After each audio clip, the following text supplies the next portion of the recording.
These last couple of weeks have been such difficult weeks for the Jewish people. Of course, Achenu B'nai Yisrael in Eretz Yisrael, but really the Jewish community all over the world has been feeling the pain and the terrible calamity of what has been going on in Eretz Yisrael all around the country, and the pressures and the difficulty and the experience that so many different families and so many different communities have been feeling. What gives us a tremendous amount of comfort in these very difficult times is when we turn to our leaders and we know that we have the opportunity to rely upon them, to get guidance from them, to receive comfort from them, and to understand the perspectives that they share with us about how we're supposed to frame and how we're supposed to understand and appreciate the times that we're living through. Today we have the opportunity to sit together with one of the great poskim of our generation, a leader who doesn't only lead a great following in Eretz Yisrael, but who so many in America and around the world turn to for guidance, for perspectives, and for comfort, especially in times like these. And what we're going to do today is not only gain some perspective about this whole situation that is so tragic and so difficult, but we're also going to go through some of the very, very complicated Shailos that have come up, wartime Shailos that are unprecedented, wartime Shailos that are extremely difficult, but wartime Shailos that require a sensitive personality who has the ability to understand what the question is all about, who has the knowledge to respond based on the guidance of the Torah Kedosha.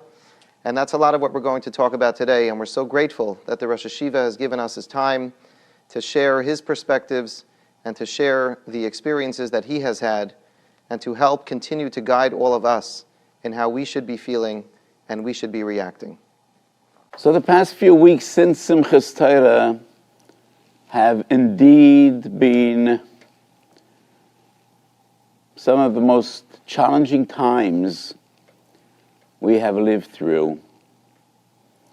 What happened in Simchas Torah is unprecedented, and it's unbelievable that this could happen in our time in Eretz Yisrael, Be'eretz HaKadoshah. The sights, the experiences, the horror is something we have not known or experienced since the Holocaust. In one day, more than 1,000 Jews, Anoshim, Noshim, V'taf, were just brutally murdered. Not in combat, not warriors, but just people. Killed for one reason, because they're Jews. Goy az ponim, asher lo yisa pnei zaken, v'nar lo yechon. And the pain and the suffering is just something we cannot even describe, difficult to imagine. What's our call? I happened to be in America for a very short visit. I can't say I'm happy, but I'm cherished to have the opportunity to give some chizuk and share some thoughts with the Jewish community in America while I am here, even though I've been addressing people throughout the world from Yerushalayim as well. So today happens to be the yortzeit of my late mother. This morning I had a special minyan when I came. I flew in from Eretz Yisrael. My mother was a Holocaust survivor, as my father was. Zecher tzadikim levracha. She was an amazing woman. And just let me share with you one thought. She said many times, the amazing sequence of events leading to Yetziat Mitzrayim started when Yosef HaTzadik is in a dungeon, in the jail, together with two non-Jews. Obviously, the two inmates sharing the cell with Yosef HaTzadik were people of power and prominence. Sarah Mashkin and Sarah Weifen, both were ministers. So what does a Jew do when he's in a jail cell together with two powerful goyim? He just sits in his corner with his face to the wall and says Tehillim, hoping nobody will be aware that he's there. And Yosef turns to those two people and he asks, Madua penechem ro'im hayom. You seem to be disturbed. What is it? Seems to be a silly question. And if they will tell you what's bothering them, do you think you could help? You're in jail. You're an inmate. You have no means whatsoever. So my mother used to say, but Yosef can't see suffering and not ask, what is it? Maybe I could be helpful. So he asked those two people, Madua penechem ro'im hayom, and they tell him about some troubling nightmares and dreams they had. And Yosef, in a totally miraculous way, just tries some new talent he was never aware of, a Pesach Aloymes. And with Ruach HaKodesh, she is successful. And that starts an amazing chain of events which ultimately leads to the long story of Golos Mitzrayim and Geulas Mitzrayim. Madua penechem ro'im hayom. So we need to feel the pain. We are thousands of miles away. But what is so heartwarming and inspiring in this time is the entire Jewish people, Miktzei ha'olam va'ad kitzeo, as if one heart, beating with the same rhythm. And at times like these, we really feel that the entire Jewish people is one family. Kolano b'nei ishad echad nachno. From Winnipeg to Copenhagen, to Johannesburg, to Santiago, wherever Jews are. We all feel the pain. We are all concerned. We all daven together. And we all try to do whatever we can to be helpful. And this achdus, this togetherness, is so important. It is always important, especially in times of war. So there's a well-known medrash quoted by the Yismach Moshe, who was one of the great Hasidic leaders 200 years ago. Mashal la'agudah shel kanim. One piece of straw, a little child, a baby, could easily break. But when you tie 500 straws together, Shimshon HaGibor can't break them. When we are together, no one could overcome us, and no one could destroy us. Ein kol umma v'lo shenichola l'shlot b'hem. So this togetherness is an inspiration, and we believe that if we all stand together in the country and abroad, Kadosh Baruch Hu will be with us. We will be victorious. And Kadosh Baruch Hu will listen to our prayers. There is also a huge awakening in Israel. Hundreds of thousands of troops asked for tzitzis. And that was a huge campaign in Israel. Because soldiers going into war could only wear military uniforms and fatigues. And I gave a special heter for girls in this limited period of time to tie tzitzis, because it was a real, what we define in Aleph as a shad chak. A group of American businessmen sponsored a campaign. Every soldier that takes upon himself to put on tefillin every day from now on got a beautiful mehudedike pair of tefillin with a beautiful tefillin bag inscribed Ki malach v'yitzav alach l'shmochu b'chol derochecha. A week and a half ago, I was updated. There are more than 2,600 soldiers that have not been putting on tefillin up to now signed up. Another group distributed 25,000 booklets of Daf Yomi for these 3 weeks. And there was demand for another 20,000. Could you just imagine 45,000 soldiers out in the field learning Daf Yomi every day? So when we hear these stories, we just lift our eyes to the heavens and say, Rabbi Shalom, what an army. Rabbi Shalom, what tzaddikim. What tzaddikim do you have in your army? Let me share with you the most moving shaila I had since the war broke out. I dealt with many difficult questions, and I've been overwhelmed day and night just trying to give chizuk and to give psak. Rav Tzva'i, one of the rabbis in the military, called me that there's a soldier in one of the special units, one of the sayarot. In America, it's defined as special forces. And they are in the greatest danger, any other military unit. And this young man got a permit to go home for Shabbos, spend time with his wife and little children. However, his wife is in Nida, and he's not sure that he will be able to abstain from giving her a hug or a kiss. Could I go home for Shabbos?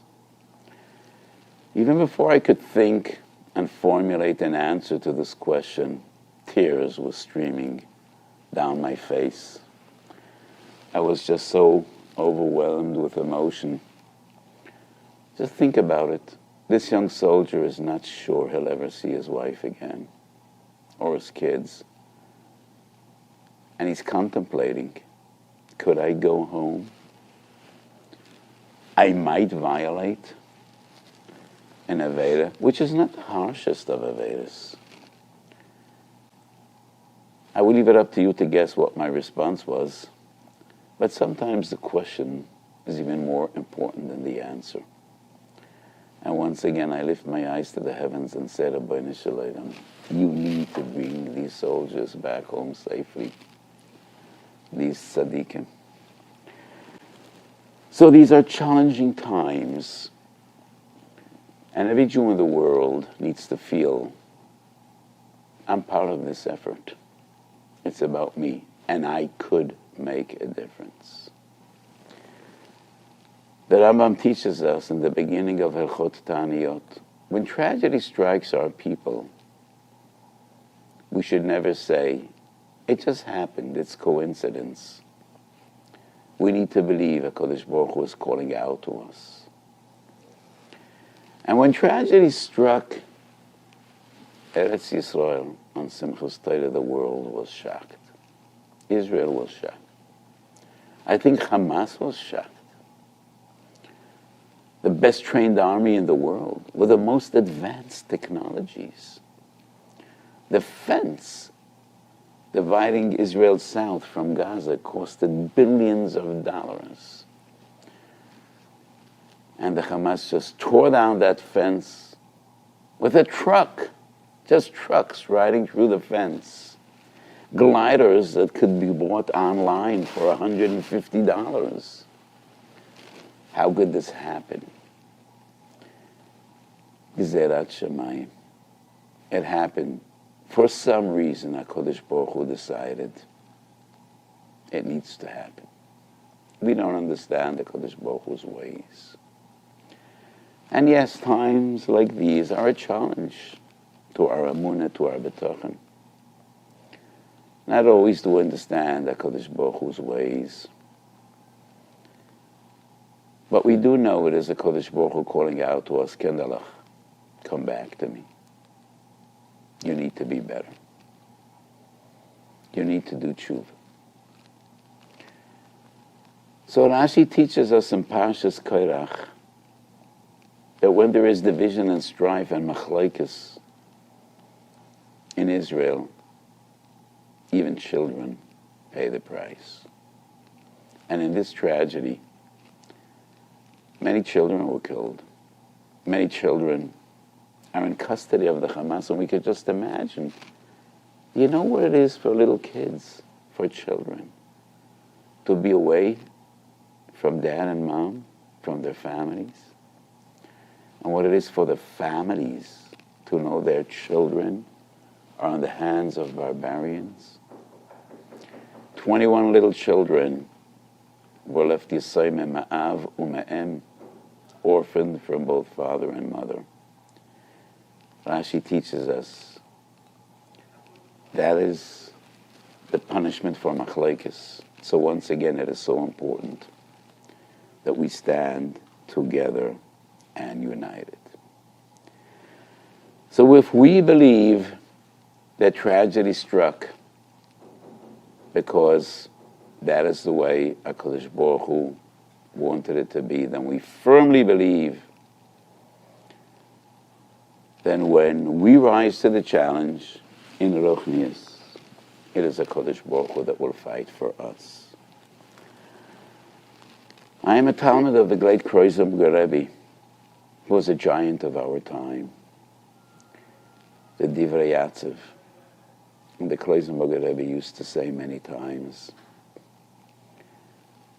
people say in such a nebechtike tone, Ein lanu lihishoen elo al Avinu shebeshamayim. And sometimes we say that with a tone of despair. We have no one to rely on besides HaKadosh Baruch Hu. And the Rebbe of Klosenberg said, HaKadosh Baruch Hu is not a meshenet kaneh ratzutz. When we rely on Hashem, we need no one else. Ein lanu lehishoen elo al Avinu shebeshamayim. And when we see this achdus, we see all this chizuk, and millions of Jews in the entire world are davening from the depths of their hearts.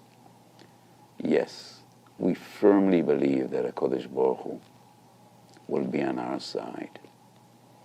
And when we rely on HaKadosh Baruch Hu, realizing that we could rely on no one else, that is when HaKadosh Baruch Hu shows His might.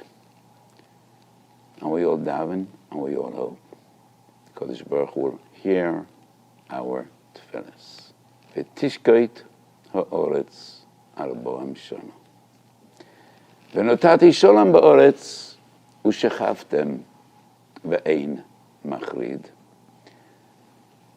Let us hope that all those young soldiers will come home to their families, l'chaim u'lesimcha u'leshalom.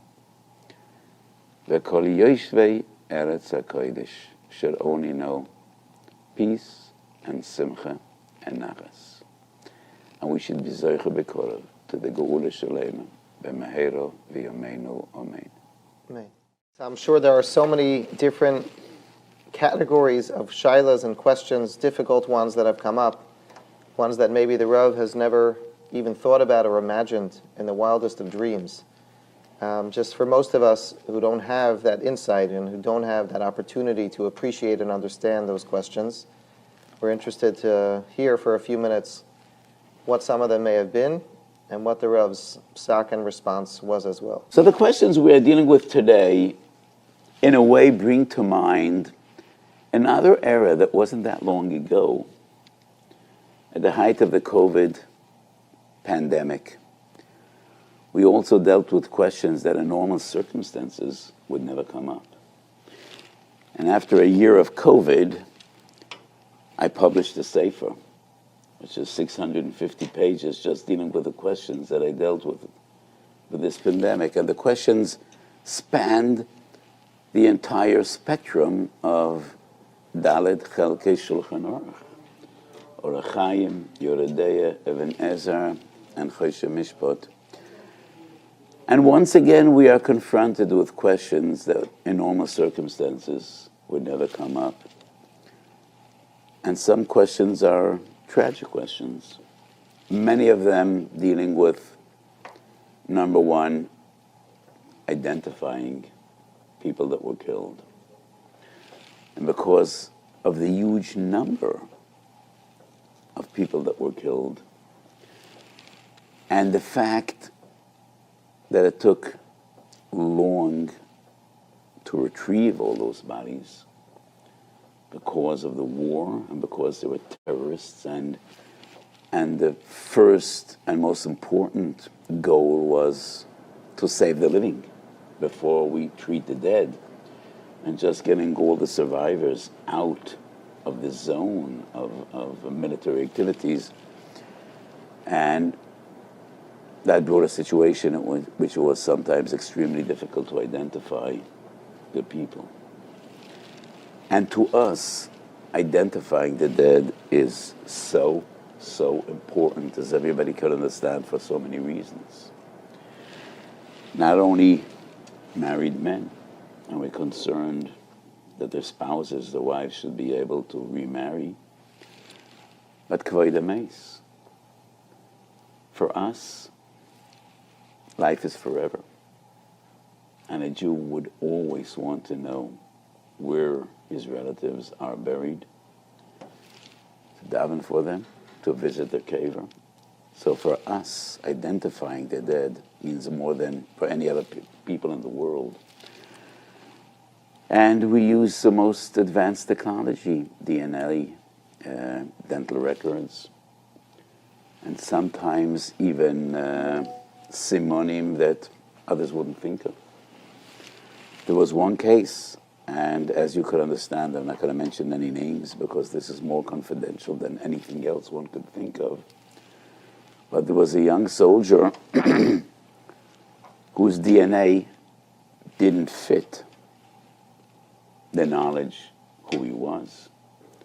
Actually, the DNA retrieved from his body fitted another soldier that was alive.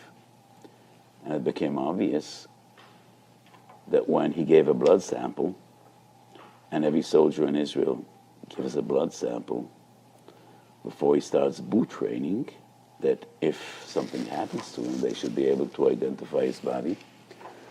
And human beings make mistakes. Probably was deposited under the name of another. It just didn't fit. And he was identified by a ring on his finger. And a family member made that ring, and he inscribed his initials in the inside part of the ring, and that was the identification.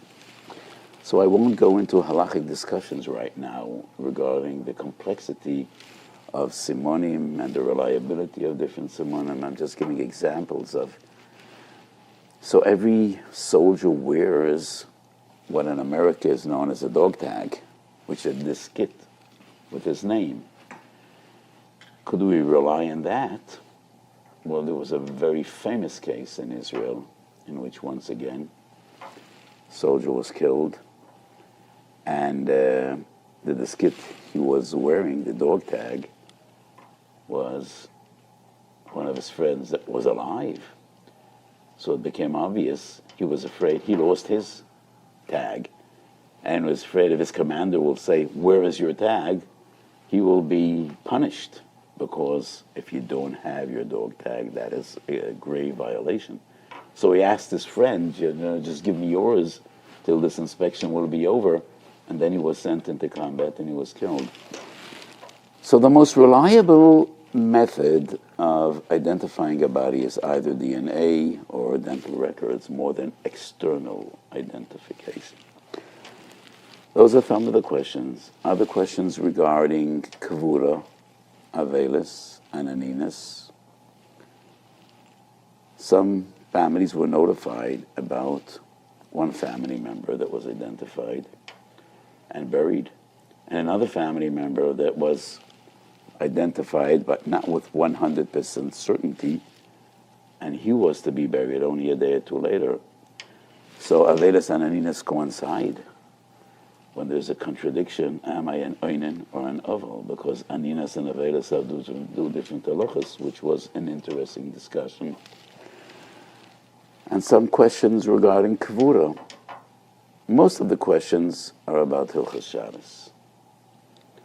So before we move on from the topic of kavura to other areas of halacha, the Shulchan Aruch does say that there is a difference in the way in which we go about burying someone who dies al Kiddush Hashem versus the normal standard procedures that we have when we would bury anyone else? Maybe the Rav can say a few words about that. It is not that much a person that dies in Kiddush Hashem, but well, there are different minhagim. In America, people are buried in a casket. In Israel, they're buried just with tachrichim. However, soldiers are always buried in a casket. When a person is killed, violently killed, he is buried in his clothes, in his uniform, and not in tachrichim. And that is one of the reasons that soldiers are buried in a casket, in a box. So, there was a case in which, I think it's in Kfar Aza, 5 family members, an entire family was wiped out. Father, mother, and 3 children. One of the children was a soldier. And they were all brought to burial together.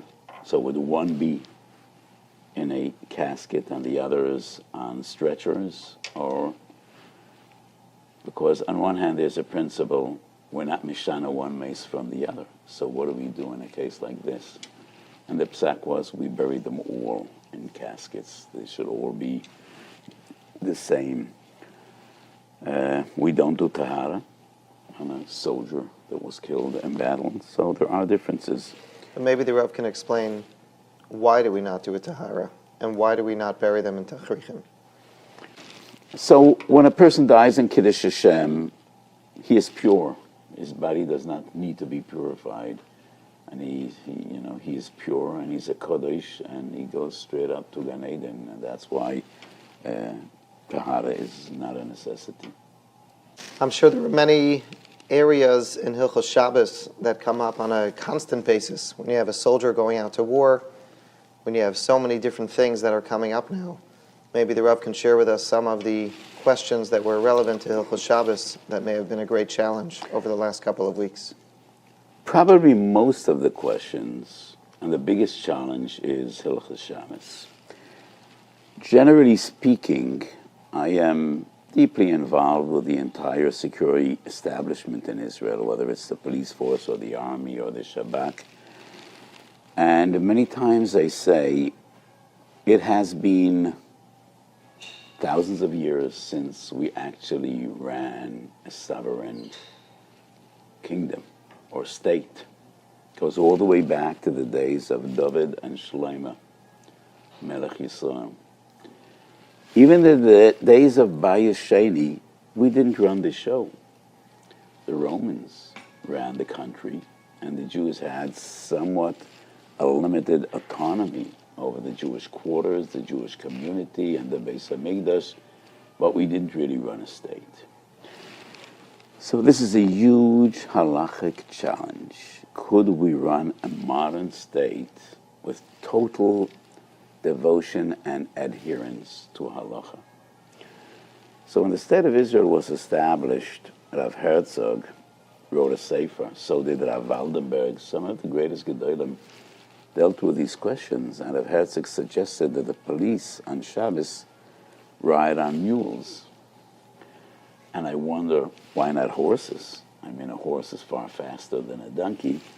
Obviously, they couldn't afford horses. A horse costs much more to feed than a little mule. But in our day and age, I think that would not be a very practical and realistic proposition, having the police ride on mules on Shabbos.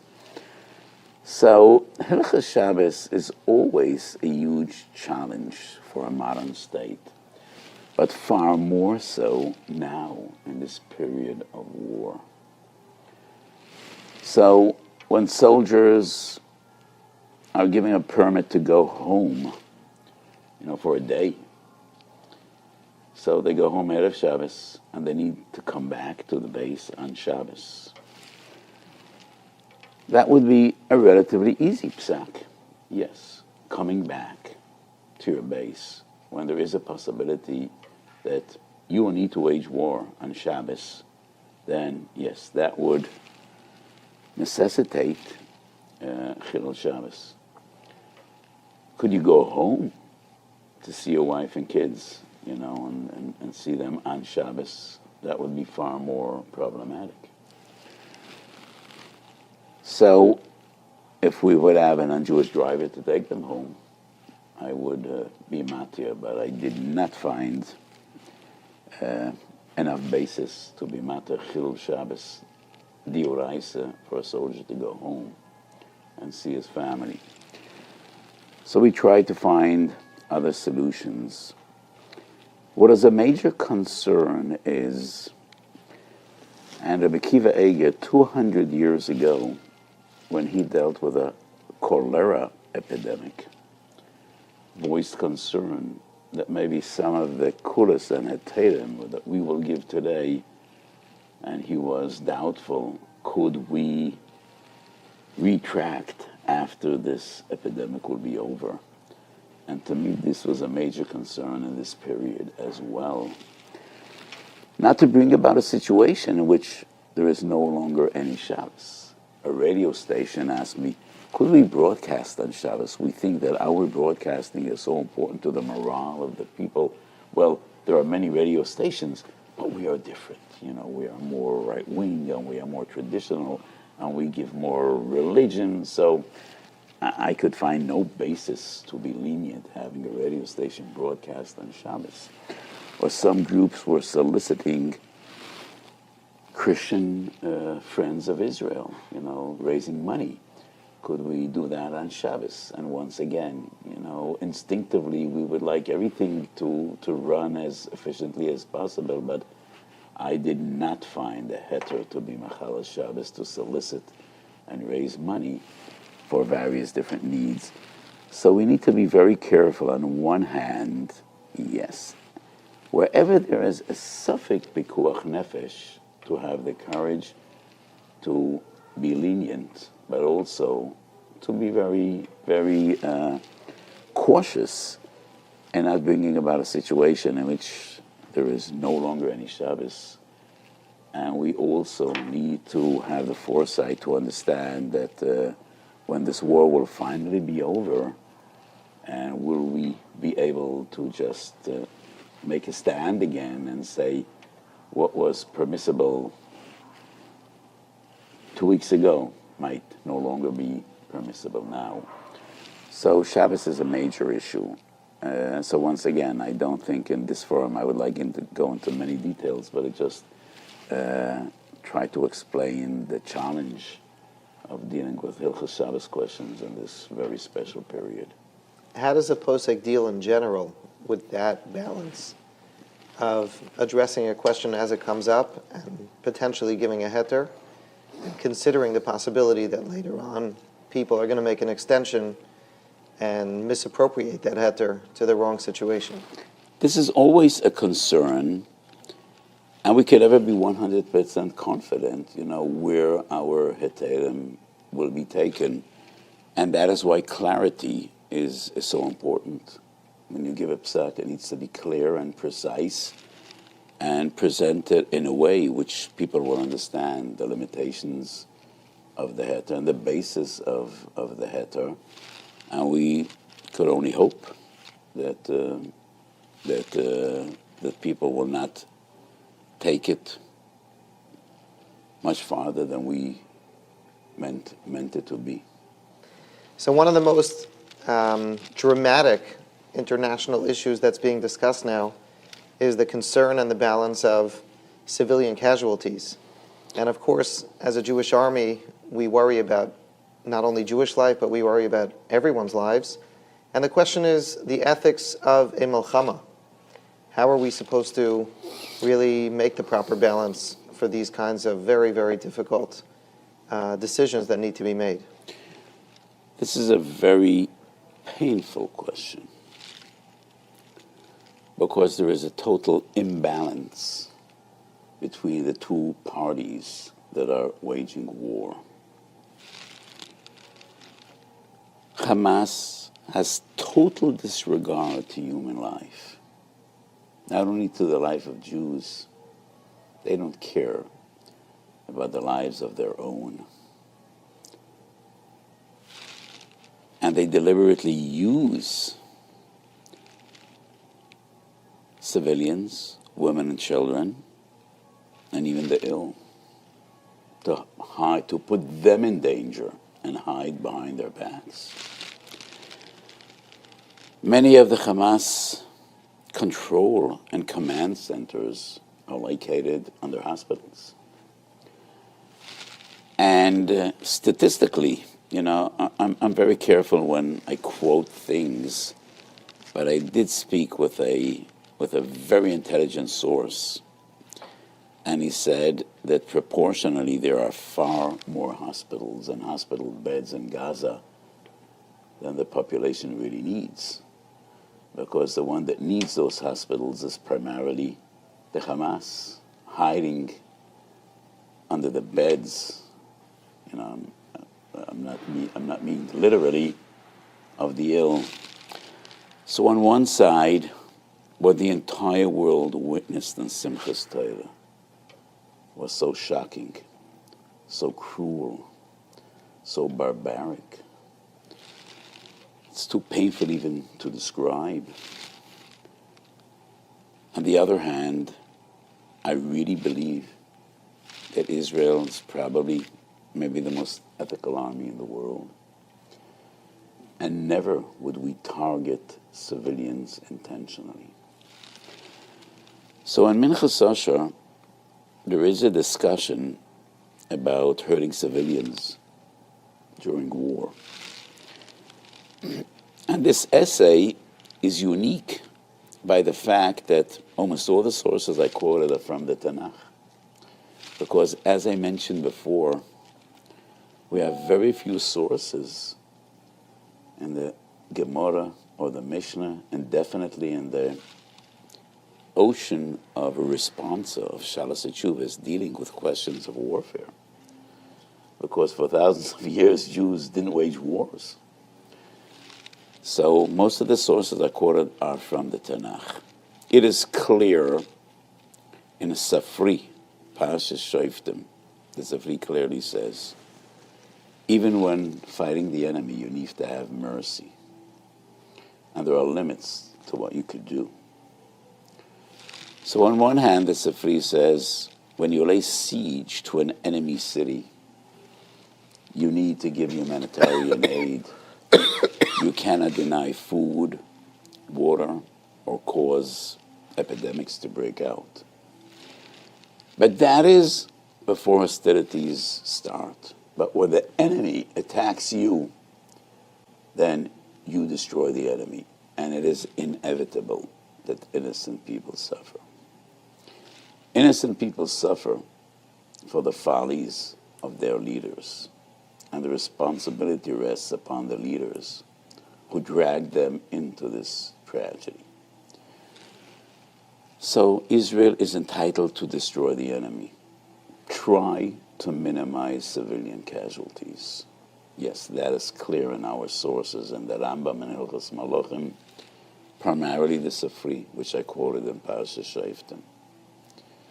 We are to try to minimize civilian casualties. We will never deliberately, intentionally hurt civilians, but it is inevitable, especially when the enemy takes advantage and puts civilians in the line of fire, and we have no other option because the enemy needs to be destroyed, and it is our obligation to safeguard our people.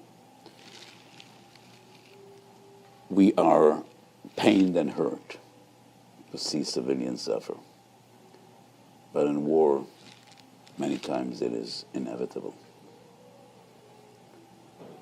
So some strategists say the only way to overcome Hamas is to be as cruel and more cruel than they are, and have them pay prices that no society could sustain.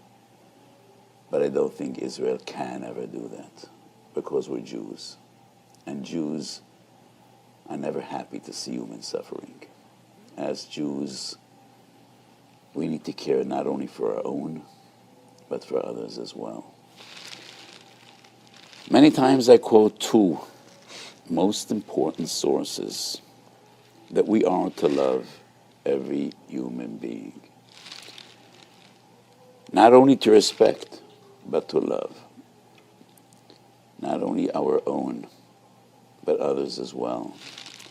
And the two sources I quote, nobody would think they were very progressive, modern, reform-minded thinkers. One is Reb Chaim Vital in Shari Kedusha, the greatest disciple of Dari HaKadosh. And he writes in Shari Kedusha, Chosid Amiti, a real Chosid, Oyev Kol Adam, Gam Nochri. And the other is Rebbe Melech Menezhensk, the Noam Melech. And these weren't, they weren't associated with the Reform movement or with the Haskalah. And Rebbe Melech Menezhensk, I think it's in this week's parasha, writes a similar line, dealing with Avraham Avinu. He loved every person. We cherish life. To us, life is precious. Not only our own, every life is precious. And every human being was created B'Tselem Elokim. But war is war. And sometimes civilians pay the price. And the responsibility rests upon those that take advantage of civilians to destroy life. And that is our brutal enemies, the Hamas. There's a lot of discussion in Eretz Yisrael, a sentiment that we feel so hurt by what has been done, we have to go and take revenge, we have to take nekama. I've been wondering, is that a Jewish concept? That do we just try to eradicate evil from the world? Or is there a Jewish concept, does the halacha recognize this concept of nekama? I think that has more to do with Jewish philosophy than with halacha. I do not recall any context, any halacha context. All we know is lo tikom velo titor. I think revenge should be left to HaKadosh Baruch Hu. Keil nekamois Hashem. You know, the Israeli army is officially defined as Tzava Hagana Yisrael. I think most other armies in the world are not necessarily defined as a defensive force. And I think it really reflects Jewish values. We are here to care for our people, to safeguard our entity, Jewish lives, and to safeguard our state, which HaKadosh Baruch Hu gave us as a gift to our forefathers. I don't think revenge is for us to do. We leave that up to HaKadosh Baruch Hu and Keil Nakamei Sesha. Is there anything else that has come across the Rav's table over the last few weeks? So much has come across my table, I wouldn't even remember. But once again, I think every Jew in the world needs to feel responsibility. This is a joint effort. It's the soldiers in the field and the boys sitting in yeshiva. And when I spoke to yeshiva boys in Israel, I told them, young people your age are out there killing and getting killed. They don't have a 2-hour afternoon nap every day out there in Gaza. Neither should you. I think every yeshiva boy sitting in yeshiva needs to feel more responsibility. Learn better, learn more. Daven better, daven more. That is your core. And wherever we are, every Jew needs to feel, if we believe in Hashgacha, and we believe in the koyach of Torah and koyach of Tefillah, you should be doing more. So either you don't believe or you don't care. If you're just going on with your affairs as if nothing is going on. If you care and you believe that your Torah and your Tefillah and the way you conduct your affairs could make a difference, then you should feel this responsibility. So I call upon all of us, Torah, Tefillah, Chesed, Tzedakah, Tatzil Mamaris. This is an effort for every Jew in the world. We are one family. We have one heart, beating with the same rhythm, same heartbeat, same pulse. And Baruch Hashem, we feel this achdus. So HaKadosh Baruch Hu should hear all our tefillas. And we should really be zeicher. ונתתי שולם באורץ, ושכבתם ואין מחריד, שלא יהיה שם שוד ושבר. We should only hear V'Seidas Tevis, and we should be zeicher b'korov. To the Geula Shalema, v'meheru v'yameinu, Amen.